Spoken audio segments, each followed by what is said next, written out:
guys, we are back with another video. Before we get into the video, like, comment, and subscribe to the channel. Make sure you turn on post notifications. Also subscribe to my second channel, my backup channel, So T Ash Miracle. Link will be in description. So as we know, Nicki Minaj is looking for management.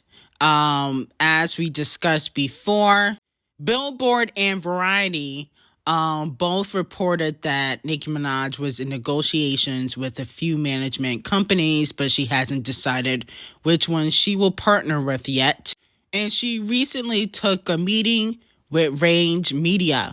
Now, allegedly, I'm hearing that if she goes to Roc Nation, Camel Face will help her with her numbers being fudged.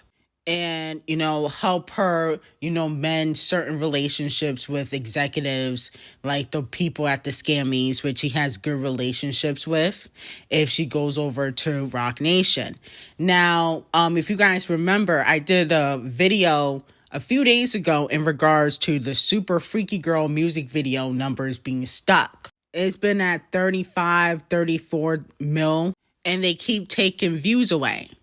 Well, Camel Face has a very good relationship with the person that's the head of the music department on this platform, Mr. Cohen.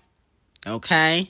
But Camel Face had already tried to sign Nicki Minaj years ago to Roc Nation. He's already had tried to work with Nicki years ago. That's why he's not helping her now.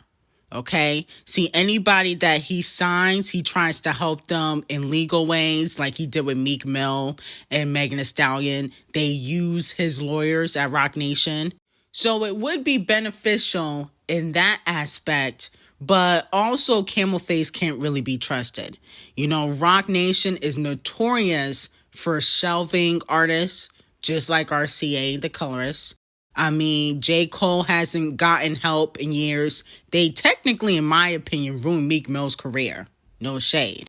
And even with Megan, she hasn't had a hit really since she signed Roc Nation. Okay, her last big hit single was Savage. They're good at getting the brand deals and stuff like that, but musically, I feel like they hinder their artists. So I don't think that Nicki should really give Camel Face the time of day, but he has been trying to work with Nicki for years now. Okay, he even tried to get her publishing allegedly years ago, and it didn't work out. But with that being said, I think that Nicki should go elsewhere. And I think that the person that she should continue to work with is Saul XO. They worked together early 2022, late 2021. And I do feel like he will be able to get her the deals, the radio play that she needs. Okay. And to be quite honest, I think Nicki at this stage of her life, she's bigger than brand deals. I think that she needs to have a company of her own, like a Fenty, like an Ivy Park, like a Rare Beauty. Okay, I think she's past the brand deal stage, and she needs to build a company of her own. Moving on to Doja Cat and the R&B king, The Weeknd. Allegedly, they will reunite and possibly do a show together. Allegedly, they will reunite. Now, if you guys remember, Doja Cat was supposed to go on tour with The Weeknd. She could have been doing stadium tours. I don't believe that Doja Cat can do a stadium tour by herself just yet, like The Weeknd. I think she can do an arena tour, but she could have been doing stadiums and opening it up for The Weeknd if she did not have that tonsil situation last year, because she was vaping. So allegedly they can possibly reunite and do a concert together, because technically they were already supposed to be doing shows, okay, together and performing their collaborations. But, Doja Cat messed that up. And a lot of people say, oh, well, Doja Cat don't need The Weeknd. Well, technically not. But in my opinion, I don't feel like Doja Cat can do a stadium tour like The Weeknd and Queen Bee and, Taylor, the chart-obsessed queen.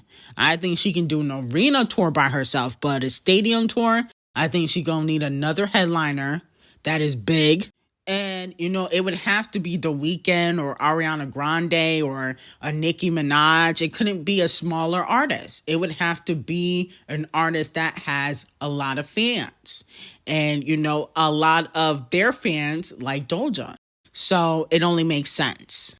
Moving on to Cardi B. So it looks like Cardi B has recently been spotted in the studio. Mouth is closed because, Party probably, reciting the lyrics that she's going to put on the track. But with that being said, she is alluding to coming with music, okay? She recently got a McDonald's commercial. She's been doing a lot of shows. So allegedly her rollout will be starting soon. How much do you think Cardi B will do for her second album, first week? Let me know the numbers in the comments. How much you think she's gonna do? I think Cardi B can do at least, organically, I think she can do at least 100,000, 150,000. The reason why I feel like she'll do like 150, 170 is because I don't think that Titanic Records is going to allow her to completely flop because they want her to compete with Nicki. But she don't got no hits out now. She's struggling to get a hit. That's why she got to hop on everybody else's songs. She put out like 5 remixes, within the last year. And the only one that really took off was Yesterday Too. But it's still not that great. It didn't go top 10. It didn't go top 5. It's really surviving if you really look at the stats on radio and YouTube.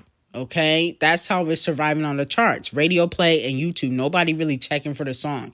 It didn't sell 2 million units like Super Freaky Girl. No shade. No shade. I'm just bringing the stats.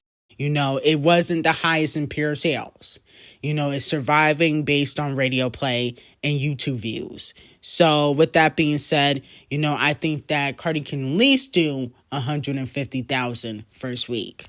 Fans are accusing SZA of using payola, okay? Because she's been topping the charts. They don't feel like it's organic.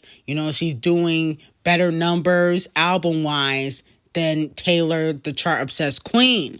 So let me know how you guys feel about that. Now, me personally, SOS has been on repeat since it came out for me.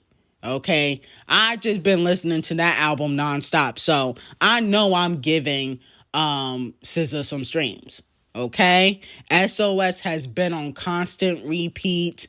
I also been listening to this girl named Ray, Escapism. That's my song. So, with that being said, I don't think it's payola. I think that it's a phenomenal album that came out and people like it. People can hate on SZA all they want, but when you come to this show, you're going to hear the truth. And the fact of the matter is, SZA put out one of the best albums of 2022. Going into 2023, and people are just going to have to accept it. See, a lot of people consider SZA the underdog, so they're shocked that she's winning.